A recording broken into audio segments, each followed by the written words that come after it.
আজকে ক্লাস ছিল 10:30 আর আমার হয়ে গেছিল 25 মিনিট লেট। আচ্ছা, তোমাদেরও কি আমার মতো লেট হয়ে যায়? হয়তো তুমি কোথাও লেট করতে চাও না, বাট স্টিল তোমার কোনো না কোনো ভাবে লেট হয়েই যায়। তুমি চাইছো জায়গাটিতে খুব তাড়াতাড়ি পৌঁছতে, কিন্তু তুমি কিছুতেই পারছো না। রেডি হয়ে বসে আছো, বাট কোনো না কোনো ভাবে তুমি লেটেই পৌঁছো, আর তোমার ইমপ্রেশন হচ্ছে লেটুস নাম। আর যদি তোমার গায়ে একবার লেটুস ট্যাগটা লেগে গেল, তবে তুমি 5 মিনিট লেট করলেও লেটুস নামে পরিচিত। কিন্তু কখনো ভেবেছো এসবের পেছনে কারণটা? Childhood trauma. Yes, childhood trauma. তোমাদের অভিজ্ঞতা নিয়ে হয়তো বলতে পারবো না, তবে আমার অভিজ্ঞতা অনুসারে আমি একটা ছোট্ট গল্প শেয়ার করি। প্রথমেই বলে রাখি, এটা কিন্তু কোনো পার্সোনাল ইস্যু নয়। এই ইস্যুটা সার্বজনীন, এটা সবাই মিলে করি আমরাও কিন্তু এরকম। এবার চলো গল্পে যাওয়া যাক। আমি যখন ছোট ছিলাম, আমার বাবাই আমাকে সব জায়গায় নেওয়া দেওয়া করতো, আর যে কোনো জায়গায় দেওয়া সময়ের আধ ঘন্টা আগেই আমাকে পৌঁছে দিত, কারণ তিনি ভীষণ ওভার পাংচুয়াল ছিলেন। তিনি এখনো আছেন। তো আমাকে বাবা যখন সেই জায়গাটিতে অনেক আগে পৌঁছে দিত, আমার সমসাময়িক কিছু মানুষজন হাসতো সেটাকে নিয়ে। এ মা, এই দেখো এত আগে এসে বসে থাকে, অনেক হাসাহাসি করতো। তখন আমি অনেকটা ছোট ছিলাম, সেনসিটিভ ছিলাম, কিন্তু সেই জিনিসটা আমার মাথায় এমন ভাবে ঢুকে যায়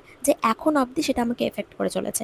সো এই গল্পটার থেকে তোমরা বুঝতে পারবে যে কিভাবে ট্রমা কাজ করে। যারা আমাকে নিয়ে হয়তো হেসেছিল বা বলেছিল, তারা কিন্তু কোনো খারাপ উদ্দেশ্যে বলেনি, কোনো ব্যাড ইন্টেনশন তাদের ছিল না, তারা শুধু মজা করেছে। কিন্তু তারা যেহেতু আমার থেকে এই যে খানিকটা বড় ছিল, তাই হয়তো সেই জিনিসটা আমাকে এভাবে এফেক্ট করেছে। এই স্টোরিটা বলার উদ্দেশ্য কি? একটা ছোট্ট কথা কিভাবে অন্য একটা মানুষ বা একটা বাচ্চার মস্তিষ্কে এফেক্ট করতে পারে। সো আমার মনে হয় একটা ইন্ডিভিজুয়াল অনুসারে আমাদেরকে একটু সেন্সিটিভ হওয়া দরকার, নিজেদের ভাষা নিয়ে, নিজেদের আচরণ নিয়ে। হাই। হাই। টাইম সবাইকে দিয়ে রাখবো, মোড কাউকে দেব না। কেউ বাদ পড়লো? So we all have survived today from 10:30 am. 5 ঘন্টা, 5 ঘন্টা till এখন কটা বাজে?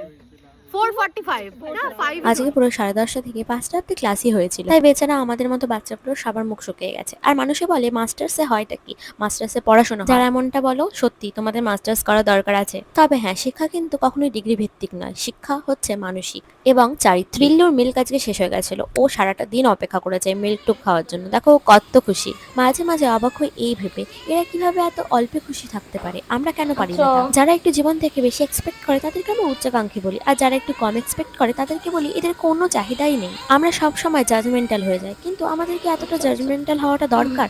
আমাদের কি উচিত না সবাইকে নিজের মতো করে বাঁচতে দেওয়া?